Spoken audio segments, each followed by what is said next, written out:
Assalamualaikum warahmatullahi wabarakatuh. Halo pemirsa setia Kisah Hikmah, kembali lagi bersama kami di kanal yang mengulas kisah nyata penuh pelajaran hidup, di balik peristiwa yang mengguncang hati dan menggetarkan nurani. Kisah kali ini datang dari Kediri, Jawa Timur, sebuah tragedi yang membuat warga setempat gempar dan tak percaya. Seorang wanita muda nekat menghabisi nyawa kekasihnya sendiri, hanya karena sang pria menolak tanggung jawab atas kehamilan yang telah terjadi. Yang lebih mengejutkan, jasad korban ditemukan dalam kondisi mengenaskan, tersimpan di dalam sebuah koper. Apa yang sebenarnya terjadi di balik peristiwa kelam ini? Apa yang membuat seorang wanita bisa berubah menjadi begitu kejam terhadap orang yang pernah ia cintai? Simak kisah selengkapnya, hanya di Kisah Hikmah, tempat di mana setiap peristiwa menjadi pelajaran berharga bagi kita semua. Kediri, Jawa Timur, kota yang dikenal dengan suasananya yang damai dan warganya yang ramah, kini mendadak gempar oleh sebuah tragedi yang mengiris hati. Di balik kehidupan masyarakat yang tenang, tersimpan kisah kelam yang mengajarkan betapa rapuhnya cinta ketika dihadapkan pada ego dan ketidaksiapan menghadapi konsekuensi. Tragedi ini bermula dari hubungan asmara antara sepasang kekasih muda, Rizal, 27 tahun, seorang karyawan swasta yang dikenal pendiam, dan Nisa, 24 tahun, wanita muda yang bekerja di sebuah butik kecil di pusat kota Kediri. Pertemuan mereka bermula dengan indah. Keduanya bertemu di sebuah acara reuni teman sekolah, di mana Rizal yang dikenal sopan dan berwibawa membuat Nisa jatuh hati pada pandangan pertama. Hubungan mereka berjalan hangat, penuh canda, perhatian, dan janji-janji manis seperti pasangan muda pada umumnya. Setiap akhir pekan, Rizal kerap menjemput Nisa untuk sekadar makan malam di warung langganan atau berjalan-jalan di taman kota. Bagi orang-orang di sekitar, keduanya tampak seperti pasangan serasi yang sedang menapaki kisah cinta yang indah.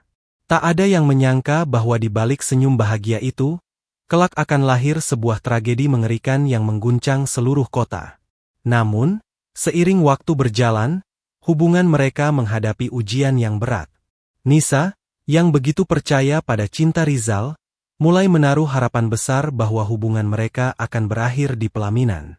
Ia bahkan memperkenalkan Rizal kepada keluarganya dan sering berbicara tentang rencana masa depan bersama.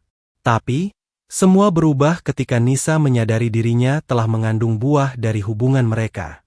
Saat itu, ia berharap Rizal akan memeluknya, menenangkan hatinya, dan bertanggung jawab seperti laki-laki sejati yang pernah berjanji untuk selalu ada. Namun kenyataan berkata lain. Saat Nisa dengan air mata di mata mengabarkan kabar kehamilannya, Rizal justru terdiam lama, wajahnya berubah pucat, dan kalimat pertama yang keluar dari mulutnya membuat hati Nisa hancur berkeping-keping. "Aku belum siap, Nis. Aku belum bisa menikah sekarang. Tolong, jangan paksa aku," ujar Rizal dengan suara datar. Kata-kata itu bagaikan petir di siang bolong. Dunia Nisa seakan runtuh seketika. Beberapa hari kemudian, sikap Rizal berubah. Ia jarang menghubungi, mulai menghindar, dan bahkan tak lagi datang menemuinya.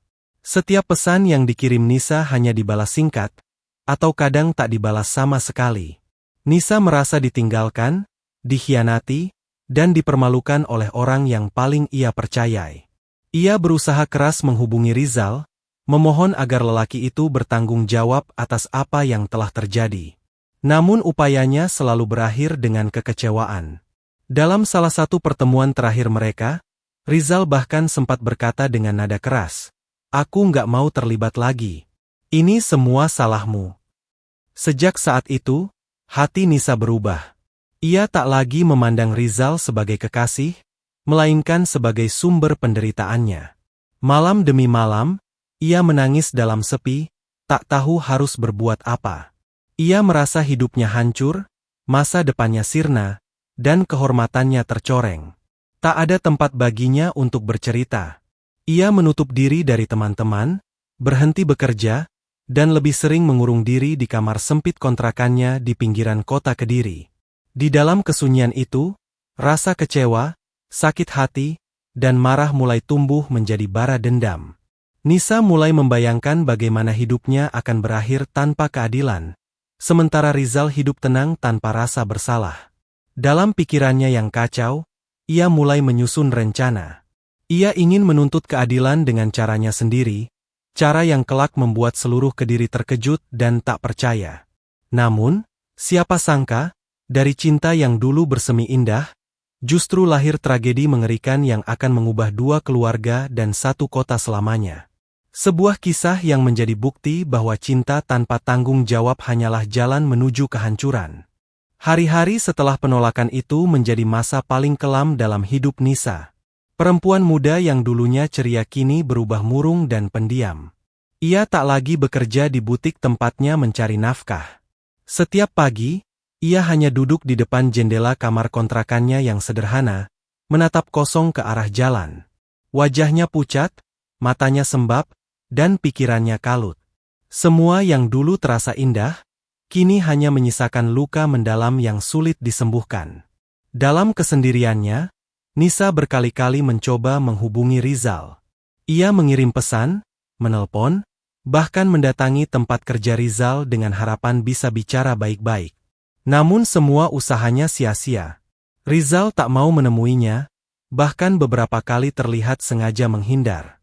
Dalam salah satu pesan terakhirnya, Nisa menulis dengan penuh harap, "Aku nggak butuh uangmu, aku cuma mau kamu tanggung jawab. Aku nggak mau anak ini lahir tanpa ayah." Namun pesan itu tak pernah mendapat balasan. Waktu berjalan, rasa cinta yang dulu begitu besar kini perlahan berubah menjadi amarah dan kekecewaan yang membara.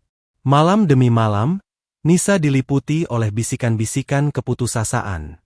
Ia merasa terjebak dalam situasi tanpa jalan keluar. Ia takut pada masa depan, takut pada pandangan orang, dan takut pada aib yang mungkin menimpa keluarganya. Dalam pikirannya, satu-satunya orang yang pantas disalahkan atas penderitaannya adalah Rizal, pria yang dulu bersumpah akan menjaganya tapi kini meninggalkannya seolah-olah ia tak pernah berarti. Sahabat dekat Nisa yang sempat menjenguknya mengatakan bahwa Nisa mulai menunjukkan perubahan drastis. Ia sering berbicara sendiri, tertawa di antara tangis, lalu tiba-tiba diam dalam waktu lama. Dia bukan Nisa yang dulu, ujar sahabatnya lirih kepada polisi saat memberikan keterangan. Matanya kosong, seperti orang yang kehilangan arah. Puncaknya terjadi beberapa minggu kemudian. Dalam keadaan emosi yang tak terkendali, Nisa mengirim pesan terakhir kepada Rizal. Pesan yang terdengar lembut, namun di baliknya tersimpan niat yang kelam. Ia menulis, "Aku cuma ingin bicara terakhir kali. Aku janji nggak akan ganggu kamu lagi. Tolong datang malam ini." Rizal yang merasa bersalah, akhirnya luluh. Ia berpikir, mungkin ini kesempatan untuk menenangkan keadaan dan menutup kisah mereka dengan cara yang baik. Malam itu, Rizal datang ke rumah kontrakan Nisa di kawasan Ngasem, Kediri. Di luar, suasana kota terasa tenang. Lampu-lampu jalan berkelap-kelip, angin malam berhembus pelan, dan hujan rintik-rintik mulai turun. Tak ada yang menyangka, di balik dinding rumah kontrakan itu, sedang tersimpan bara emosi yang siap meledak kapan saja. Begitu Rizal tiba, Nisa menyambutnya dengan senyum tipis. Senyum yang menyimpan 1000 luka. Awalnya, pertemuan itu berlangsung damai. Nisa bicara pelan, menanyakan kabar, berusaha terlihat tenang. Namun tak butuh waktu lama, percakapan mereka berubah panas. Suara Nisa meninggi, tangisnya pecah, dan kalimat yang keluar darinya menggema seperti jeritan hati yang selama ini terpendam. "Kenapa kamu tega, Jal? Aku ini bukan orang lain. Aku hamil karena kamu," teriaknya dengan mata merah. Namun Rizal justru menunduk, mencoba menenangkan. "Aku minta maaf, Nis, aku belum siap. Aku nggak tahu harus gimana." Kata-kata itu menjadi pemicu terakhir yang menghancurkan seluruh kesabaran Nisa. Dalam sekejap, amarah yang ia pendam selama berbulan-bulan meledak tanpa kendali. Dari dapur, ia berjalan cepat mengambil sesuatu, sebuah vas bunga kaca besar yang biasa diletakkan di meja tamu. Tanpa berpikir panjang, ia menghantamkannya ke arah Rizal. Sekali, dua kali, hingga tubuh Rizal terjatuh dan kepalanya bersimbah darah. Suasana seketika berubah mencekam. Napas Nisa tersengal, tangannya gemetar, dan tatapannya kosong menatap tubuh pria yang kini tergeletak tak bernyawa di hadapannya. Di saat itulah, Nisa baru menyadari apa yang telah ia lakukan. Tapi penyesalan datang terlambat. Ia panik, ketakutan, namun juga bingung harus berbuat apa. Dalam kepanikan itu, pikirannya berlari liar, bukan untuk menyerahkan diri, melainkan untuk menyembunyikan perbuatannya. Ia lalu menyeret tubuh Rizal ke arah kamar belakang, membuka lemari besar tempat ia menyimpan pakaian, dan menemukan koper hitam besar yang selama ini jarang digunakan. Dengan tubuh gemetar, ia memasukkan jasad Rizal ke dalam koper itu, menutupnya rapat, seolah berharap semua yang terjadi hanyalah mimpi buruk yang bisa disembunyikan. Malam itu, suasana di sekitar kontrakan sederhana milik Nisa tampak sunyi. Hujan baru saja berhenti, menyisakan aroma tanah basah yang menyelimuti udara. Lampu jalan yang temaram membuat bayangan pohon di depan rumah bergoyang pelan tertiup angin.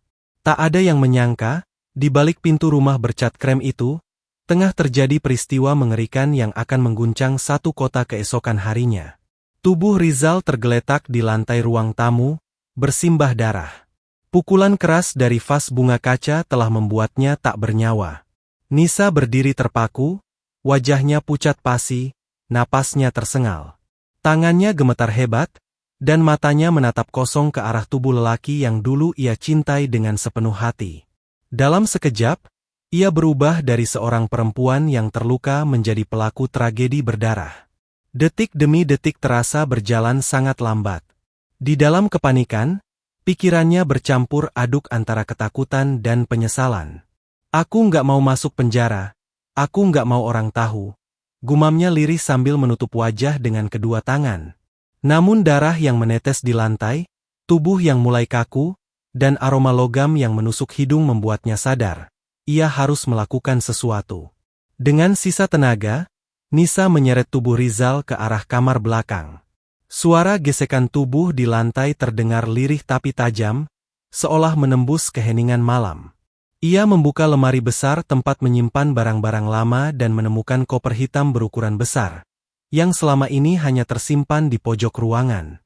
Dalam pikirannya yang kalut, koper itu tampak seperti satu-satunya jalan keluar. Tangannya gemetar hebat saat menarik resleting koper.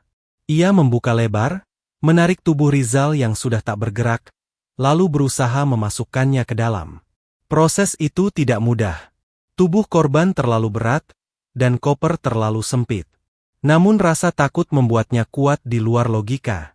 Ia memaksakan diri, menekuk kaki Rizal agar bisa masuk sepenuhnya. Setelah itu, ia menutup koper itu rapat, menekan resletingnya dengan tenaga penuh, hingga terdengar suara klik yang menandai koper terkunci sempurna. Selesai. Semua seolah diam. Nisa terduduk di lantai, menangis terisak, menatap koper hitam itu seperti menatap kutukan. Ia ingin percaya bahwa semua ini hanya mimpi buruk. Tapi darah di tangannya dan noda di lantai rumah menjadi saksi nyata atas apa yang baru saja terjadi. Dalam kepanikan, ia membersihkan lantai dengan kain basah, mengganti pakaiannya, lalu duduk di sudut ruangan, menatap kosong. Menjelang tengah malam, Nisa mulai berpikir bagaimana cara menyingkirkan koper itu.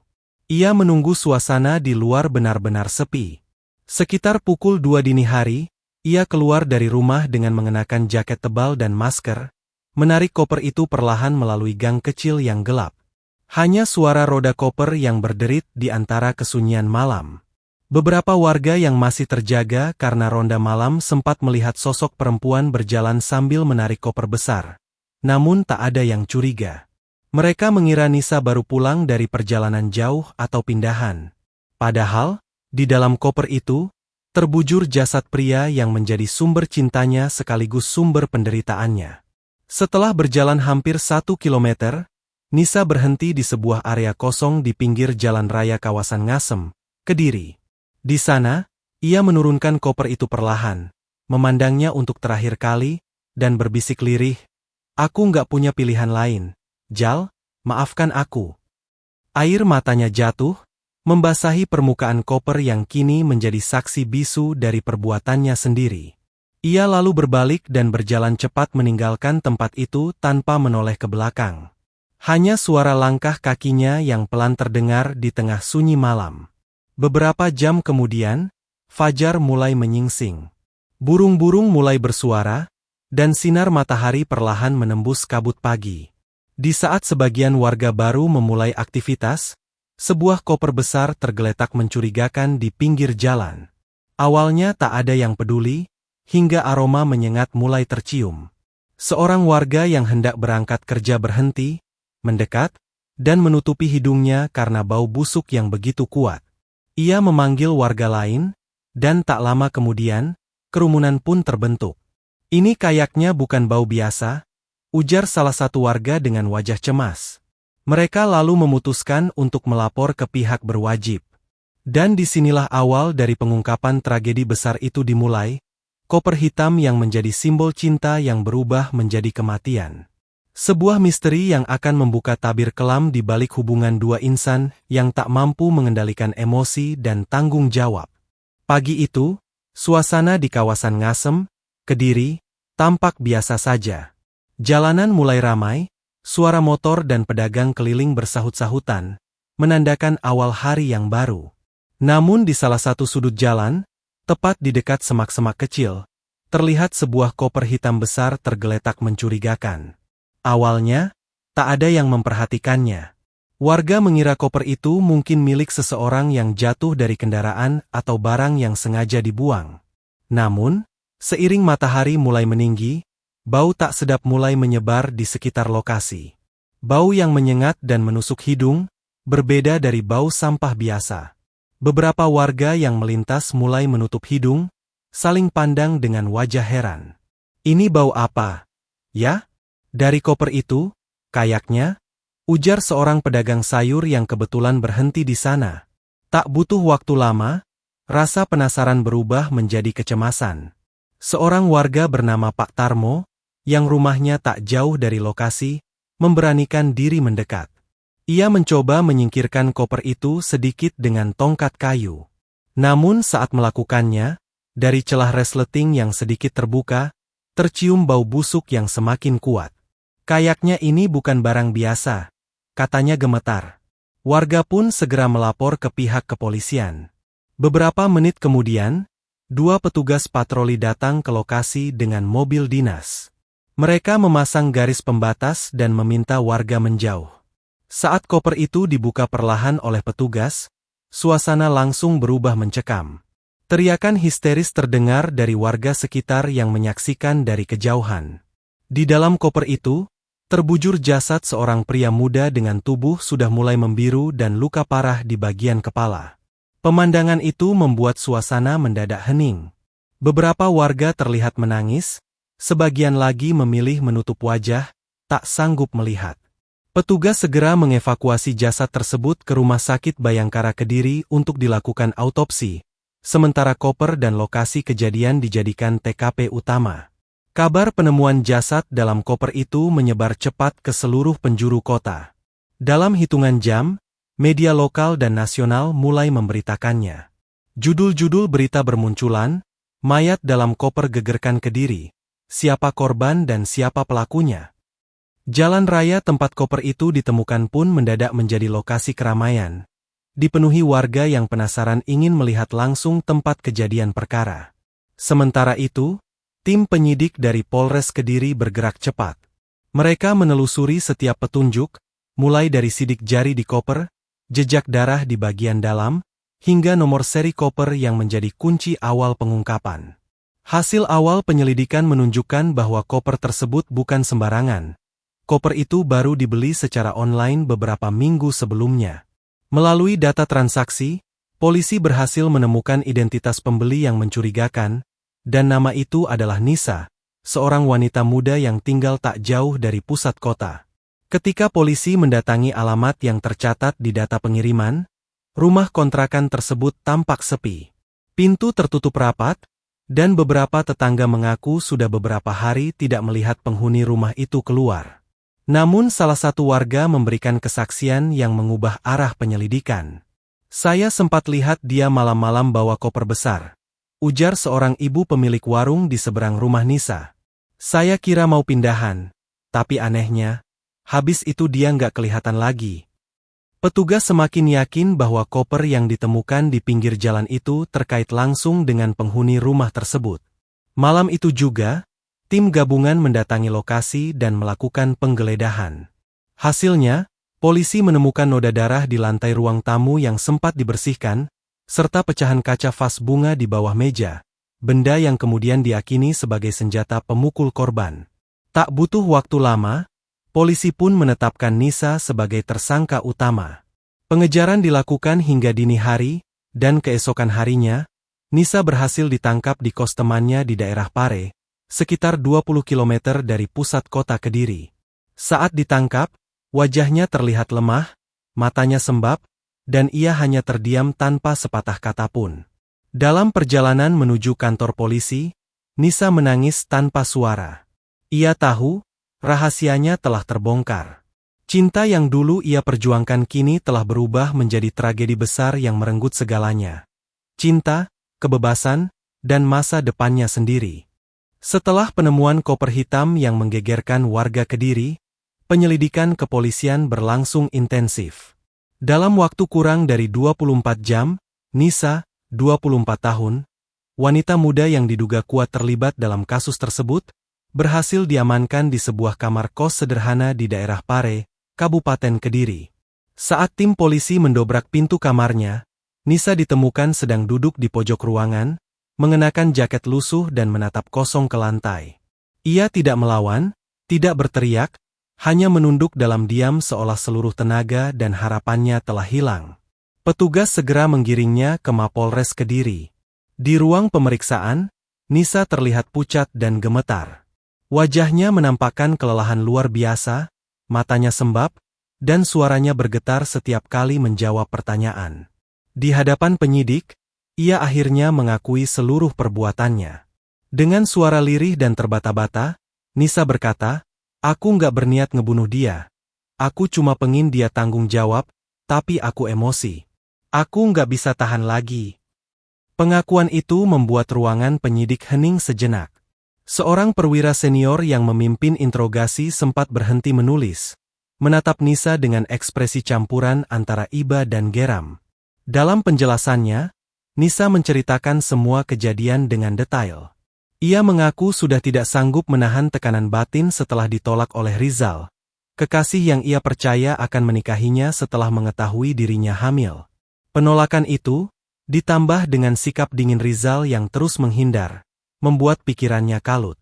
Hari kejadian menjadi puncak dari semua rasa kecewa dan marah yang ia pendam selama berbulan-bulan. "Aku cuma pengen bicara, tapi waktu dia datang malah bilang nggak mau tanggung jawab. Aku marah, aku ambil vas bunga, terus aku mukul," ucap Nisa sambil menunduk, air matanya menetes di pipi. "Waktu dia jatuh, aku panik. Aku nangis, aku bingung harus gimana. Aku takut orang tahu, takut ditangkap." Dalam kondisi panik itulah, Nisa berusaha membersihkan bekas darah dan memasukkan jasad Rizal ke dalam koper besar yang ia miliki.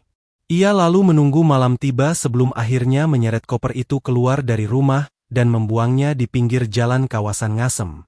"Aku cuma mau sembunyiin. Aku pikir kalau dia nggak ketemu, orang bakal lupa, tapi ternyata nggak semudah itu," tuturnya pelan. Polisi yang memeriksa barang bukti menemukan fakta-fakta yang memperkuat pengakuan Nisa. Sidik jarinya ditemukan pada koper dan vas bunga kaca yang pecah di tempat kejadian. Selain itu, noda darah yang cocok dengan DNA korban ditemukan di celah lantai kontrakan. Semua bukti itu menguatkan bahwa Nisa bertindak seorang diri. Ketika penyidik menanyakan motif utamanya, Nisa hanya bisa berkata, "Aku nggak sanggup hidup sendirian. Aku pikir kalau dia pergi, semua selesai. Tapi ternyata enggak. Aku malah kehilangan semuanya." Ia kemudian menunduk, menangis terisak, dan berulang kali meminta maaf kepada keluarga korban. "Aku menyesal, Pak. Aku nyesel banget. Aku nggak bisa tidur. Setiap malam wajahnya selalu muncul di mimpi aku," ucapnya dengan suara parau. Sementara itu, Keluarga Rizal tak kuasa menahan tangis saat mendengar pengakuan tersebut. Sang ibu, yang hadir di kantor polisi untuk memastikan kebenaran kabar itu, hanya bisa terisak dan berkata lirih, "Kenapa harus sejauh ini, Nak? Kalau memang ada masalah, kenapa nggak bicara baik-baik?" Kalimat itu seolah menggema di ruangan, menambah pilu suasana yang sudah mencekam sejak awal. Kasus ini pun menjadi perhatian besar publik. Warga Kediri merasa tidak percaya bahwa seorang wanita muda yang dikenal ramah dan lembut bisa melakukan perbuatan sekejam itu. Namun di sisi lain, banyak pula yang merasa iba, menyebut peristiwa ini sebagai cerminan dari tekanan emosional yang tak tertangani, dan kurangnya dukungan sosial bagi perempuan yang menghadapi kehamilan di luar pernikahan. Dalam proses pemeriksaan terakhir, Nisa hanya bisa menatap kosong ke arah jendela ruang tahanan. Ia tahu, hidupnya tidak akan pernah sama lagi. Cinta yang dulu ia perjuangkan kini telah berubah menjadi penyesalan tanpa akhir. Dan dari balik jeruji besi, hanya air mata dan doa yang tersisa untuk menebus dosa besar yang telah terjadi dalam satu malam kelam di kota Kediri. Suasana duka menyelimuti rumah keluarga almarhum Rizal di kawasan Kediri Kota. Sejak jasadnya ditemukan dalam kondisi mengenaskan di dalam koper hitam, ratusan warga berdatangan untuk melayat. Di teras rumah sederhana itu, isak tangis keluarga terdengar nyaring, mengiringi aroma bunga melati yang menumpuk di sekitar peti jenazah. Ibunda Rizal, seorang wanita parubaya berkerudung abu-abu, tampak tak kuasa menahan duka. Tubuhnya bergetar setiap kali menatap foto sang anak yang kini hanya tinggal kenangan. "Dia anak baik, dia nggak pernah kasar ke siapapun," ucapnya lirih di tengah tangis. Beberapa kerabat mencoba menenangkan, namun kesedihan itu terlalu dalam untuk bisa dilunakkan dengan kata-kata. Sejak kecil, Rizal dikenal sebagai anak yang pendiam namun pekerja keras. Ia bekerja di toko elektronik dan dikenal banyak teman sebagai sosok yang ringan tangan. Tak ada yang menyangka, permasalahan asmara akan berakhir dengan tragedi mengerikan seperti ini. Sementara itu, di sisi lain, keluarga Nisa, sang pelaku, juga tak kalah terpukul. Sang ibu, yang datang dari kampung halamannya di Nganjuk, menangis histeris saat mengetahui anak yang selama ini ia banggakan ditahan atas tuduhan pembunuhan. "Nisa itu anak baik, Pak. Dia cuma salah langkah. Dia ketakutan, bukan jahat," ucapnya di depan awak media. Namun, penyesalan sebesar apapun kini sudah terlambat. Dua keluarga kini sama-sama tenggelam dalam luka dan kehilangan. Satu kehilangan anak kandung, satu lagi kehilangan masa depan. Kasus ini pun menjadi sorotan besar di berbagai media. Banyak warga menyebutnya sebagai peringatan pahit tentang lemahnya pengendalian emosi dan tanggung jawab dalam hubungan. Di dunia yang semakin modern, banyak pasangan muda yang lupa bahwa cinta bukan hanya tentang rasa sayang, tapi juga tentang komitmen dan keberanian menghadapi konsekuensi dari setiap pilihan. Beberapa psikolog yang ikut menanggapi kasus ini mengatakan bahwa tindakan Nisa dilatar belakangi oleh tekanan psikologis berat, rasa takut, malu, dan kekecewaan yang menumpuk tanpa tempat untuk bercerita. Di sisi lain, sikap lepas tangan Rizal menjadi percikan yang memicu amarah. Ketika dua jiwa yang sama-sama tertekan kehilangan kendali, tragedi pun tak terelakkan. Hari pemakaman Rizal menjadi momen paling mengharukan. Ratusan pelayat mengiringi jenazah menuju tempat peristirahatan terakhir. Langit sore Kediri tampak mendung, seolah ikut berduka. Di antara kerumunan, suara lantunan doa terdengar lirih namun menggetarkan hati. Seorang teman dekat korban sempat berucap, "Dia sering bilang mau nikah, mau tanggung jawab. Tapi nggak tahu kenapa malah jadi begini." Kalimat itu menggantung di udara, menciptakan rasa sesak bagi siapapun yang mendengarnya. Sementara Nisa, dari balik jeruji besi ruang tahanan wanita, hanya bisa menangis setiap kali mendengar berita pemakaman itu. Ia menyesal, namun penyesalan itu kini tak lagi berarti. "Kalau waktu bisa diputar, aku nggak akan lakukan itu. Aku akan minta maaf, aku akan biarkan dia pergi," katanya pelan kepada penyidik yang menemaninya. Tapi waktu tak bisa kembali, dan setiap perbuatan memiliki konsekuensinya. Kisah tragis ini meninggalkan pesan mendalam bagi banyak orang. Tentang pentingnya mengendalikan emosi, tentang beratnya tanggung jawab di balik hubungan cinta, dan tentang betapa cepatnya amarah bisa mengubah cinta menjadi petaka. Tak ada pemenang dalam kisah ini, hanya luka, air mata, dan penyesalan yang akan terus dikenang oleh dua keluarga yang kehilangan segalanya. Mungkin inilah yang disebut takdir kelam akibat keputusan yang salah dalam sekejap emosi.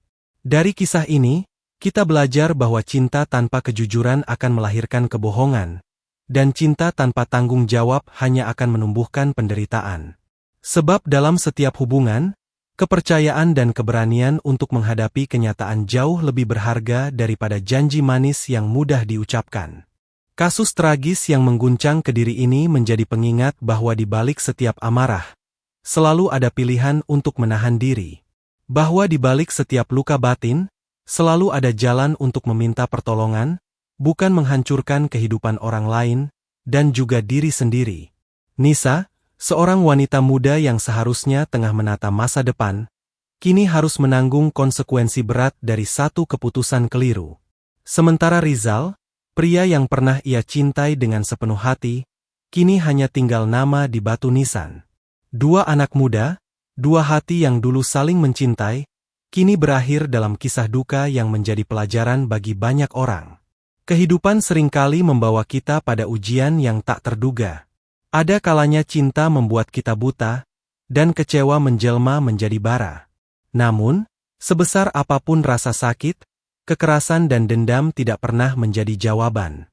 Sebab satu tindakan dalam emosi bisa menghancurkan masa depan yang telah lama dibangun. Dalam ruang tahanannya yang sunyi, Nisa kini menjalani hari-hari dengan penyesalan tanpa akhir. Ia sering menulis surat untuk orang tuanya, meminta maaf atas semua aib dan kesedihan yang ia timbulkan. Aku nggak minta dimaafkan, Bu. Aku cuma pengen ibu tahu, aku masih anak ibu. Aku salah, tapi aku masih sayang ibu. Tulisnya dalam selembar kertas lusuh yang kemudian disimpan pihak kepolisian sebagai bukti pribadi. Sementara itu, keluarga Rizal perlahan mencoba berdamai dengan kenyataan pahit. Setiap sore, sang ibu datang ke makam anaknya membawa bunga melati dan air doa. Ia percaya, meski dunia telah mencatat kisah ini dengan tinta duka, Tuhan masih menulis akhir yang penuh hikmah di sisinya. Semoga arwahnya tenang, dan semoga gadis itu menemukan tobatnya, ucapnya lirih suatu sore yang sendu. Dari kisah ini, kita belajar bahwa cinta yang sejati tidak diukur dari kata-kata manis atau janji di bibir, tetapi dari keberanian menanggung tanggung jawab bersama. Dan bagi siapapun yang sedang berada dalam masa sulit, ingatlah, ada jalan keluar dari setiap masalah tanpa harus menimbulkan penderitaan bagi orang lain. Jangan biarkan keputusasaan memenjarakan hati. Jangan biarkan emosi sesaat menutup akal sehat. Sebab, penyesalan selalu datang terlambat, dan hidup tidak pernah memberi kita kesempatan untuk mengulang satu malam kelam yang sudah terjadi. Tragedi ini bukan sekadar kisah kriminal. Ini adalah cermin kehidupan, yang memperlihatkan betapa rapuhnya hati manusia ketika kehilangan arah. Tapi juga, betapa pentingnya kasih, empati, dan tanggung jawab dalam setiap hubungan yang kita jalani. Semoga kita semua bisa mengambil pelajaran dari kisah pilu ini, agar tak ada lagi Nisa lain yang kehilangan masa depan, dan tak ada lagi Rizal lain yang harus pergi dalam kematian sia-sia. Dan akhirnya, marilah kita renungkan. Dalam hidup ini, cinta seharusnya menyembuhkan, bukan melukai. Menumbuhkan, bukan menghancurkan. Menyatukan, bukan memisahkan. Karena pada akhirnya, setiap kisah cinta yang lahir tanpa tanggung jawab hanya akan berujung pada penyesalan yang tak berujung.